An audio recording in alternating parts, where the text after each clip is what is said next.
تو اس لیے خرید و فروخت کے مسائل سیکھنا بھی ضروری ہے میرے بھائی. یہ ساری چیزیں اسلام نے جو پابندیاں لگائی ہیں یہ اس لیے پابندیاں لگائی ہیں کہ اسلام کسی کا مال کھانا غیر اخلاقی طریقے سے بھی آپ پر حلال نہیں کرتا, اور اس کی رضامندی کے بغیر اس کو بیوقوف بنا کے بھی آپ پر مال اس کا حلال نہیں کرتا. الخراج بالضمان مشہور قاعدہ فقہ کا, کہ نفع اسی کا اٹھا سکتے ہو جس کا رزق بھی آپ لیتے ہو, جس کا نقصان بھی آپ اٹھا سکتے ہو. اب یہ جو فوریکس ٹریڈنگ میں جوئے کھیلے جا رہے ہیں یہ سارے یہی تو ہیں. فیوچر سیل ہو رہی ہے اسٹاک ایکسچینج میں, فارورڈ سیل ہو رہی ہے, کیا ہے یہ؟ سٹے بازی ہے, حرام ہے, ناجائز ہے. اچھا, جائز کرنے والے مفتی آپ کو مارکیٹ میں ہر جگہ ملیں. غامدی صاحب نے تو خالصتاً جو حرام سود تھا جس کی کوئی گنجائش نہیں تھی اس کو بھی حلال کر دیا. بڑی جرت دلیری کی بات ہے یار. اعلان جنگ ہے اللہ کا سود کے خلاف. کتنی شدید وعیدیں ہیں, کتنے آرام سے حلال کیا. ہمارے ایک دوست ہیں, بڑی بحث کی, انہوں نے کہا وہ یہی بزنس کرتے ہیں کرنسی کا نا, ڈالر کو بیچ کے مہنگے داموں خرید, ڈالر کو ہی مہنگے خرید رہے ہوتے ہیں. میں ان کو بہت سمجھایا حرام ہے. انہوں نے کہا جناب غامدی صاحب کا فتویٰ. میں نے کہا یار غامدی صاحب تو حضرت عیسیٰ علیہ السلام کی حیات کا انکار کرتے ہیں. غامدی صاحب کوئی ریلائیبل مفتی نہیں ہے. کتابیں پڑھ کے کوئی ڈاکٹر بن سکتا ہے؟ پریکٹس ہونی چاہیے کسی کلینک میں. علماء کا ایک سلسلہ ہے.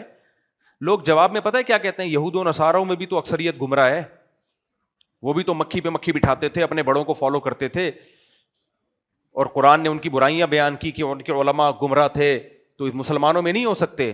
اس کا جواب ہے کہ نہیں ہو سکتے, اس لیے کہ اس امت کی حفاظت کا اللہ نے وعدہ کیا ہے. یہ امت اتنے بڑے پیمانے پر گمراہ نہیں ہو سکتی کہ غامدی صحیح ہو باقی سارے گمراہ ہو جائیں. نہ نہ نہ, اس امت کی دیکھو تورات میں تحریف ہو سکتی ہے کہ نہیں ہو سکتی؟ کیوں؟ تورات کی حفاظت کا اللہ نے وعدہ نہیں کیا. انجیل میں تحریف ممکن تھی کہ نہیں تھی؟ کیوں؟ انجیل کی حفاظت کا اللہ نے وعدہ نہیں کیا. قرآن میں تحریف ممکن ہے؟ کیوں؟ قرآن کی حفاظت کا اللہ نے وعدہ کیا ہے. کیوں وعدہ کیا ہے؟ آخری کتاب ہے, اگر اس میں بھی تحریف ممکن ہوئی تو اللہ کی حجت بندوں پر تمام ہی نہیں ہوگی. تورات میں تحریف ہوئی کوئی بات نہیں, انجیل کا انتظار کرو, نئی کتاب آئے گی. انجیل میں تحریف ہوئی کوئی بات نہیں, اللہ اپنے بندوں کو لاوارث نہیں چھوڑے گا, گائیڈ کرے گا, قرآن نازل کرے گا. اب قرآن کے بعد کوئی کتاب آ نہیں سکتی ہے. اب اگر یہ تحریف ہو گئی تو میرے بھائی پھر اللہ کا ہمیں پتہ کیسے چلے گا ہم سے کیا چاہتا ہے کیا نہیں چاہتا؟ قیامت میں ہم کہیں گے اللہ جیسے تورات میں تحریف, انجیل میں تحریف, ہمیں کیا پتا یہ بھی تیری باتیں تھی بھی کہ نہیں تھی, ہو سکتا ہے مولوی صاحب اپنی طرف سے لگا رہے ہوں. تو میرے بھائی قرآن میں جیسے تحریف ممکن نہیں ہے, اسی طرح یاد رکھو یہود و نصارہ کے سارے علماء گمراہ ہو سکتے تھے. یہ ممکن تھا ان میں ان کا جو ایک غامدی صاحب ہو وہ ٹھیک ہو, ان کے اس دور کے کوئی. اسی طرح یہودیوں میں ممکن تھا, عیسائیوں میں ممکن تھا کہ یہودیوں میں ممکن تھا, عیسائیوں میں ممکن تھا کہ سارے عیسائی مسیحی گمراہ ہوں. ممکن نہیں ہے کہ سارے علماء گمراہ ہوں ایک غامدی صاحب ٹھیک ہوں. نہ, ایک غامدی خراب ہو سکتے ہیں, سارے علماء. اس امت کو بھی گمراہی سے بچانے کا اللہ نے من حیث الامہ وعدہ کیا ہے. وہ وعدہ نبی کی زبان پہ چلے گا, نولیہ ما تولی, جہاں جائے گا ہم اس کو دھکیل دیں گے, گمراہی کے دلدلوں میں دھکیل دیں گے ہم اس کو. تو یہاں اللہ نے مسلمان ہے. غامدی صاحب نے اس آیت میں بھی تعویل کی ہے, حالانکہ یہ تو صاف آیت ہے. امام شافعی فرماتے ہیں کہ اجماع کی حجیت کی اس سے زبردست دلیل کوئی ہو نہیں سکتی کہ یہ امت گمراہی پہ جمع نہیں ہو سکتی. اور نبی نے بھی فرمایا لا تزال طائفۃ من امتی ظاہرین علی الحق لا تجتمع امتی علی ضلالہ, میری امت گمراہ نہیں ہو سکتی. من حیث الامہ. سمجھ میں آ رہی ہے بات کہ نہیں آ رہی؟ تو اس لیے میرے بھائی کوئی بھی ایسا اسکالر جس کو سننے کے بعد آپ کو یہ لگے کہ یہ ٹھیک ہے باقی سب غلط ہیں, تو قرآن سے بھی پتہ چلا حدیث سے بھی کہ یہ تو ٹھیک ہو ہی نہیں سکتا. جس کو سن کے آپ کو لگے کہ یہ ٹھیک ہے باقی سارے غلط ہیں, کیونکہ امت من حیث الامہ تھوڑی گمراہ ہوگی. تو پوری امت ایک طرف ہے سود کے مسائل میں, جناب غامدی صاحب ایک طرف. پوری امت کہہ رہی ہے عیسیٰ ابن مریم آسمانوں پہ زندہ ہیں, قرب قیامت میں نازل ہوں گے, قرآن میں بھی ہے, حدیث میں بھی ہے. غامدی صاحب کہتے ہیں وفات ہو گئی ان کی. پوری امت کہتی ہے شادی شدہ مرد اگر زنا کرتا ہو تو اس کی سزا سنسار ہے, کیونکہ متواتر حدیثیں اس بارے میں, اجماع امت ہے.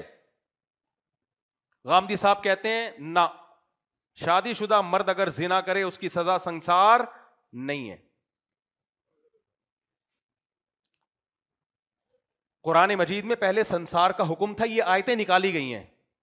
نبی صلی اللہ علیہ وسلم نے ان آیتوں کو, بعض دفعہ قرآن کی تلاوت منسوخ ہوتی ہے, حکم منسوخ نہیں ہوتا. یہاں سے غامدی صاحب نے کہا دیکھو تلاوت منسوخ ہے, اس کا مطلب حکم بھی منسوخ ہے. نا نا نا نا نا, تلاوت منسوخ ہوئی ہے, حکم منسوخ ہوتا تو نبی صلی اللہ علیہ وسلم شادی شدہ کو رجم نہ کرتے, پوری امت کا اجماع نہ ہوتا. علامہ ابن کثیر نے لکھا ہے کہ سوال پیدا ہوتا ہے کہ جب تلاوت منسوخ ہو گئی تو اللہ نے حکم کو کیوں باقی رکھا؟ تو انہوں نے فرمایا یہ بتانے کے لیے کہ اس امت میں اجماع امت کی بھی وہی حیثیت ہے جو قرآن کی آیت کی حیثیت ہے. اللہ کی مرضی ہے, اللہ کی مرضی ہے نا. تو صحابہ تابعین سب کے دور سے یہی ہوتا آ رہا ہے, وہ قرآن کو زیادہ سمجھتے تھے. تو پوری امت گمراہ نہیں ہو سکتی میرے بھائی.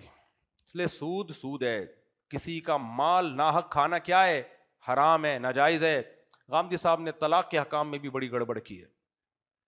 قرآن مجید طلاق کے حکام بیان کرتا ہے, الطلاق مرتان, طلاقیں 2 مرتبہ, تیسری مرتبہ دے دی تو بیوی حلال نہیں ہے. غامدی صاحب نے کہا حکومت کے لیے جائز ہے کہ وہ انتظامی طور پر طلاق کے حکام خود وضع کرے کہ کیسے نکاح کو ختم کیا جا سکتا ہے. اگر گورنمنٹ کو اس کی زمانے کے حساب سے تبدیلی کی اجازت ہوتی تو قرآن آسمان سے طلاق کے حکام کیوں نازل کرتا؟ سمجھ میں آ رہی ہے بات کہ نہیں آ رہی ہے؟ تو میرے بھائی دین میری اور آپ کی مرضی کا نہیں ہے. میں نے یہاں سے شروع کیا تھا, اب اسی پہ میں ختم کرتا ہوں کہ اللیگل اور لیگل ہونا الگ چیز ہے, حلال و حرام ہونا الگ چیز ہے. لیگل یا اللیگل کرنا گورنمنٹ کا کام ہے, حلال و حرام کرنا کس کا کام ہے؟ اللہ کا کام ہے. لیگل کو حکومت قانون پاس کر کے اللیگل بھی کر سکتی ہے اور اللیگل کو حکومت قانون پاس کر کے لیگل بھی کر سکتی ہے. لیکن نبی صلی اللہ علیہ وسلم کی وفات کے وقت جو حلال تھا قیامت تک حلال رہے گا, جو حرام تھا قیامت تک حرام رہے گا. نبی صلی اللہ علیہ وسلم کی وفات کے وقت زبان سے 3 ٹائم ڈیورس اگر آپ نے نکال دی تو وہ بیوی حرام تھی, قیامت تک حرام رہے گی, آپ کے لیے حلال نہیں ہو سکتی, چاہے کوئی قانون کتنا ہی مضبوط ہو. نبی صلی اللہ علیہ وسلم کی وفات کے وقت قرآن سے بھی, حدیث سے بھی, اجماع سے بھی پتہ چلتا ہے کہ نکاح میں آنے کا عورت کو اختیار تھا, وہ زبان سے قبول بولے یا سر ہلائے تو وہ نکاح میں آئے گی, اس کی مرضی کے بغیر اس کا نکاح نہیں ہوتا. لیکن نکاح سے جانے کا, نکاح سے نکالنے کا رائٹ کس کے پاس ہے؟ شوہر کے پاس ہے.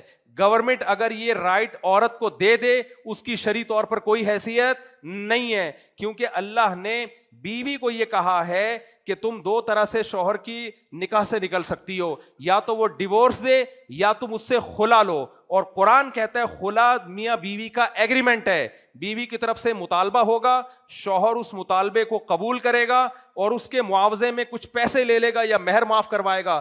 دونوں کے ایگریمنٹ سے یہ جدائی ہوگی تو نکاح کیا کہلائے گا؟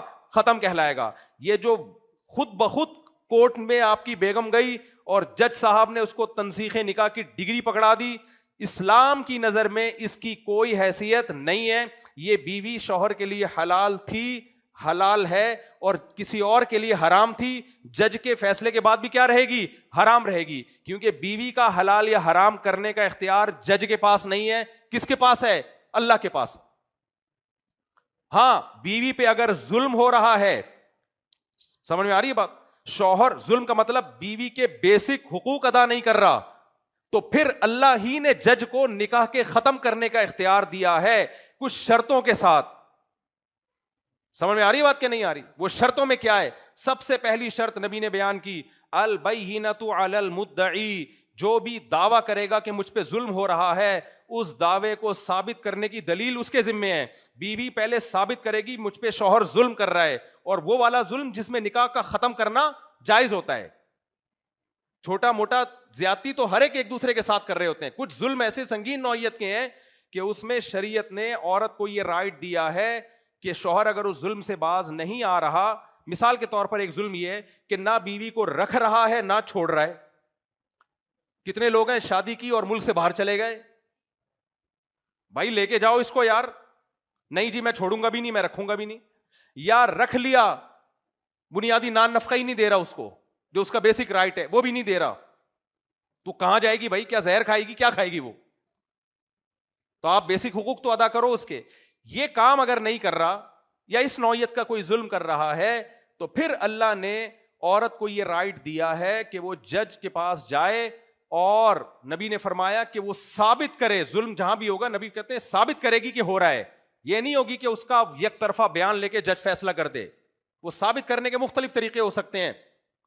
ثابت کرنے کے بعد پھر جج پہلے تو شوہر ہی کو کہے گا کہ چھوڑو, وہ نہیں چھوڑتا تو پھر تنسیخ نکاح ہوگا. یہ 3 طریقے ہیں, اس کے علاوہ چوتھا کوئی طریقہ اسلام میں نہیں. یہ جو آج کل طریقہ عدالت میں چل رہا ہے کہ عورت گئی مجھے اس شوہر کے ساتھ نہیں رہنا, یا اس نے دعویٰ کیا یہ ظالم ہے, لیکن اس دعوے پہ کوئی دلیل نہیں اس کے پاس, اور جج لیتا بھی نہیں ہے, کوئی دلیل مانگتا بھی نہیں ہے, اس میں نہیں ہوگا بھائی. اس میں وہ عورت کسی اور کے لیے حلال بولو نہیں. تبھی لوگ میرے پاس آتے ہیں کہ بیگم میں کسی طلاق یافتہ خاتون سے نکاح کر رہا ہوں, انہوں نے خلا کی ڈگری لی ہے, تو میں کہتا ہوں پہلے اس خلا کی ڈگری مفتیوں کو دکھا کے فتویٰ لو کہ یہ خلا شرعاً صحیح ہوا ہے کہ نہیں ہوا. کسی کی بیوی سے آپ نکاح نہیں کر سکتے. وہ کہتے ہیں نہیں کورٹ نے کہا ہے. میں نے کہا بھائی جج کو یہ اتھارٹی نہیں ہے. حلال و حرام کرنا کس کا کام ہے؟ اللہ کا. یہ جج کے پاس رائٹ تھوڑی ہے. جج کہتے یہ خنزیر کے میں نے فیصلہ کر دیا کہ یہ حلال ہے, حلال ہو جائے گا. تو میرے بھائی خنزیر سے زیادہ حرام کسی کی بیوی ہے جس سے ریلیشن بنانا. خنزیر کھا لو یہ بھی حرام, کسی کی بیوی سے شادی کر لو یہ اس سے بڑا حرام ہے. نہیں آئی میرا خیال ہے بات؟ تو جج جیسے خنزیر جو حرام تھا حلال نہیں کر سکتا, چاہے 100 فیصلے کر دے. جمشید کی بیوی کسی اور کے لیے حلال نہیں ہو سکتی جب تک اس پروسیس کو اختیار نہ کیا جائے جس پروسیس کے بعد اللہ نے کہا ہے کہ اب تیرے اوپر حرام ہے.